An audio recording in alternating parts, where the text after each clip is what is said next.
Talaga ako sa sex appeal mo, sir. Ngayon pa lang tinitigasan na si madam, oh. Ng signal.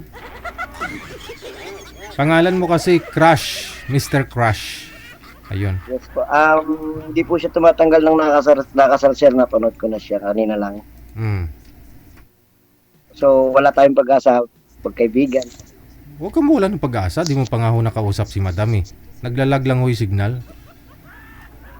Hindi pa narinig ko po kasi kanina, DJ, sabi ko niya is, ayaw niya nang kasal na. Eh, ano po gagawin ko? Hindi naman po mapapaanan. Aha. Ipanal mo, ah. Naku po. Mura lang magpaanal ngayon, sir, ng kasal. Oh, may maraming lending company, 3 lending company siguro utangan mo. Yes sir, Single ka actually na. po, yun talagang gusto ng, ng ex ko. Gusto niya. Siguro, ewan ko kung anong problema. Mm. Matagal na rin po kasi. May 10 taon na rin sir, Oh. DJ. Yun naman po pala, sabi ko po, eh, madali lang naman magpaanal. No, 3 lending company lang naman uutangan mo. Siguro mga 150,000, okay na ho yan, sir. Single ka na ulit. Haba-haba yan sir. Oo lang. Eh kung ayaw, may dahilan. Kung gusto, marami namang paraan, no? Kung love mo talaga, magustuhan mo ito si Ma'am Janelle, oh. Yes po. Oo. Ma'am, narinig niyo po, ma'am? Itulungan mo, ma'am, ipanal mo, ma'am, eh. Gawas, nagpakasyal siya, tapos, Panal, no? tapos iniwan. Pag ako buhay, di ko iwan yan. Tatyagaan ko yung gali. Marami naman po kasing dahilan kung bakit nang may nang iwan, ma'am. Marami pong dahilan. Kwento mo nga, sir. Hindi lang po porque iniwan ka, kasalanan mo na lahat. Ganun. Hindi naman. Kwento mo nga, May sir. mga dahilan din po siya. Hindi naman malala. Ano pong dahilan ni Mrs. mo? Oo nga, dapat nga po. Ba't kanya iniwan, sir? Hindi ko rin po sigurado, DJ. Makuan po eh. Meron pong siguro nasa dahilan niya na malalim.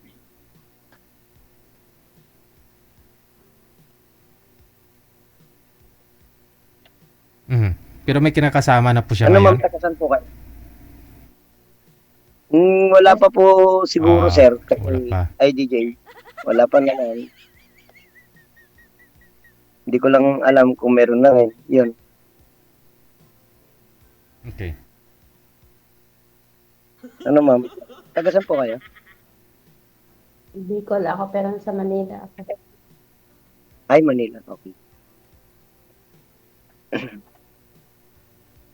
Sabi ko nga po, ako, pag sumamang natakat sa akin, wala. Kasi sabi niya ayaw ng kasal na. And, lamok ako sa CR.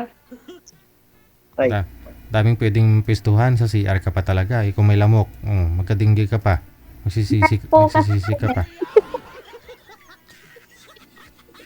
ilang taon na po kayo, ma'am? 42.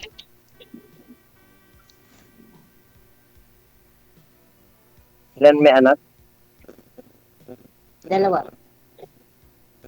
Ilan taon na po pangalan niyo? 22. Ah, 19. Younger. ba? Sabi ko 19 yung youngest. Ikaw, kuya. Ilan yung pinagpagodan? Apat po sila, ma'am. 3 babae, 1 lalaki. Yung 3, nasa nanay. Yung lalaki po kasi siya yung bunso, nasa akin. Sayang naman, nakaapat pala kayo. Ma'am? Sabi ko, sayang naman, nakaapat pala kayo. Eh wala naman po, sa akin naman po, mas gugustuhin ko sana mabuhay family ko. Pero wala, ayaw ng, wala nang, ewan ko kung anong, Malamok. ayun na nga. Ako malamok.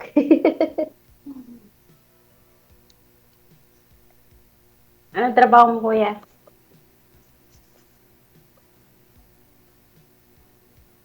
Nako, welder lang po, ma'am.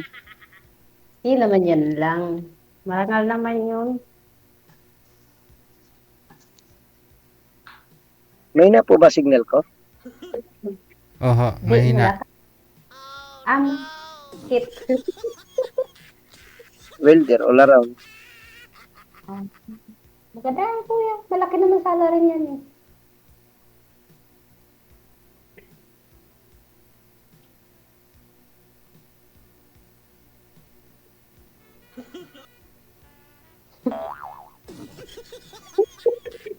Ilaw?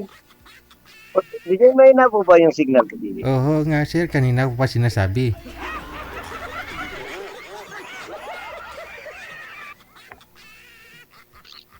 Okay naman yung signal mo. May na signal ko? Okay naman po. Iwan ko kay DJ. Hindi DJ, gani. may na ba? Oo nga po, kanina ko pa sinasabi mahina. Kasi kung hindi po yun mahina, naririnig niya tayo. Hindi niya tayo naririnig eh. Kapag ho mahina ang signal, mahina din po pandinig. Kita mo ginaganon tainga Sino niya. po may na po? Ako po ba? Oo nga ni.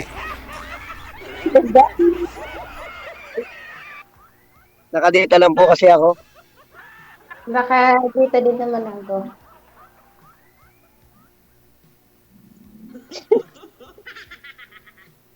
Tawa ka ng tawa ko eh.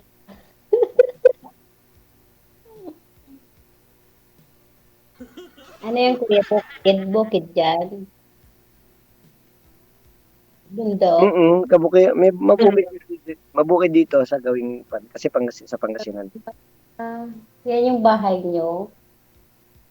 Ay hindi, nagkon lang ako dito. Dito lang nag-stay ako sa trabaho ko.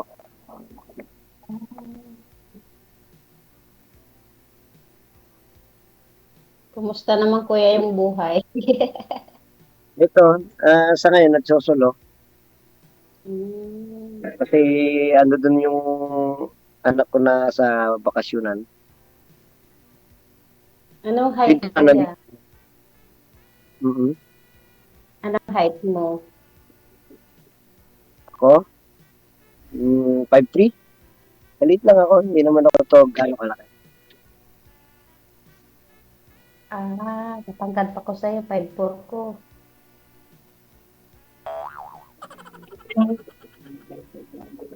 Nako, medaya po yung 5'4" na babae. Ang 5'4" po sa babae is pumapatak lang ng 5'3", ma'am. Malaki lang kayong tignan.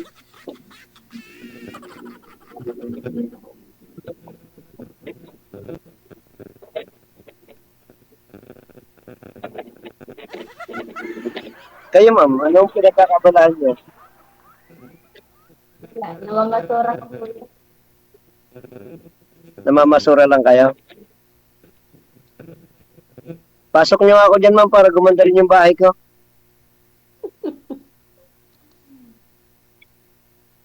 Sa pamamasura.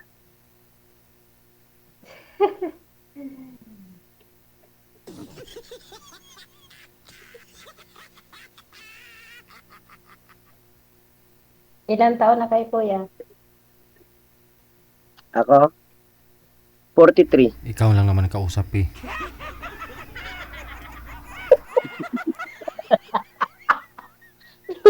Akala ko si Kuya DJ. Lagi niya lang sinasabi, ako? Ay hindi, sila. Isa lang naman yung kausap.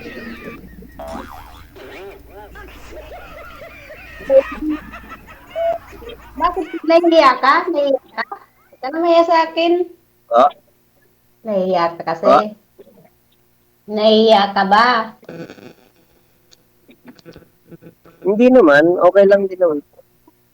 Pag nakita tayo talaga sa personal, talaga mahihiya ako. Personal tuloy, mahihiya. Alis na ako kuya. Ma'am, ang likod niyo po.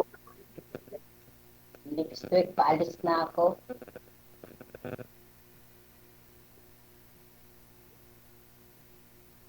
Steady lang po. Yeah. Sabi ko, next week, paalis Wala na yung signal ako. ko. Babalik po kayo sa abroad. Nung sumali po ba kayo dito dati, ma'am? Nasa abroad po kayo?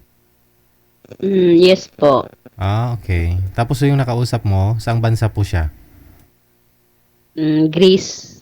Ah, Greece, tapos, ano siya. Asan po? Saan mm, po kayo alis, ma'am?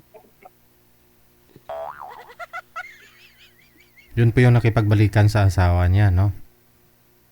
Hindi, mag-ano daw po, ayoko din naman po, umabot sa point na gano'n na mga, parang gano'n kasi kahit i-anal naman yun, ang labas ko rin naman po doon is, ako yung nang-agaw. Oo, kasi may asawa pa nga, no? Yes po. Mm. Yung before po, sabi niya is, going na daw, tapos nung, na-booking ko kasi saka lang magpapayad para pangit naman tingin. Sabi ko, wag niyo nang isave yung love, yung reputation na lang ng family mo. Kasi, di naman ako ganun, Mhm. red mark kita siguro, pipiliin ko din naman yung tama para sa'yo.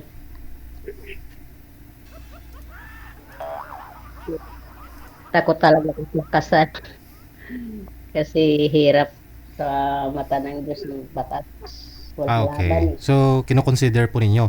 Iniisip po ninyo na kahit hiwalay na ho sila, mali pa rin, no? Kung magsama po kayo. So, hindi po pumasa yun si Sir, yung una mong nakausap na taga Greece, no? Ito naman no si Sir, anong po pangalan nito? Matagal naman daw hiwalay, ma'am, pero ayaw mo din. Yes, Lumabas po. na po ako para wala ka signal kaso maingay sa motor. Sa akin kasi DJ, yung marriage kasi talaga, parang yung isa ng, ng karelasyon is kasal pa rin po. Mhm. Eh, kung yung Maingay lang po yung sasakyan. Okay na po ba signal? is, wala pa rin laban po. Kasi yung, Lakas ng ilaw. di ba, na nakakatakot po talaga sa mga marriage. Okay. Kasi, dumating na ko sa point na yung gusto ko na mag-suicide kasi mahal na mahal ko na yun. Sino po yun, ma'am? Kausap ko na. Sino po? Yung before pong nakausap ko. Ah, yung taga Greece. Mm. Kawawa. Ang bait ng niya. Kasi pinaasa ka niya na ongoing na, no? Yung annulled nila, yun pala, hindi pa niya ina-apply. Opo, yes. Okay. Parang wala lang yun na walang reason sa iwan kasi walang problema ang bait ng babae. Kung isipin, state file lang. Kasi niya, hindi niya ginawa kasi yun. Tingnan mo nga si Sir, oh. Na, Hindi na ako titingin, nahihilo ako. Saglit lang. So wala ring chance ito si Sir para sa'yo. kasi po marriage pa rin po siya eh. O sige. I-process mo muna Sir yung annulment mo Sir ha. Malay mo baka mag-grant ka agad. Next month, binata ka na ulit. Kasi talaga yan, DJ, kasi merong gano'n na kahit may na tapos pag inabot ng yung isang magpapile, di ba, pa rin po talaga. Tapos nagmamahal na kayo, tapos dadating sa point na magkakaproblema ang gano'n. Kasi nakasurvive Wag na. nyo lang ho munang putulin yung connection ninyo dito, no? Tuloy-tuloy nyo lang pong usapan ninyo. Malay mo baka next month binata na ho ito si Sir. Ikaw byuda po kasi. Good Yes luck. po. Good luck sa inyong dalawa ha. Maraming salamat.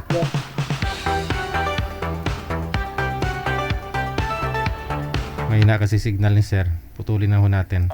Total naman parang, diba? Ramdam din po yun ni Sir eh. Napanood niyo po kasi kanina si girl nung na-interview natin.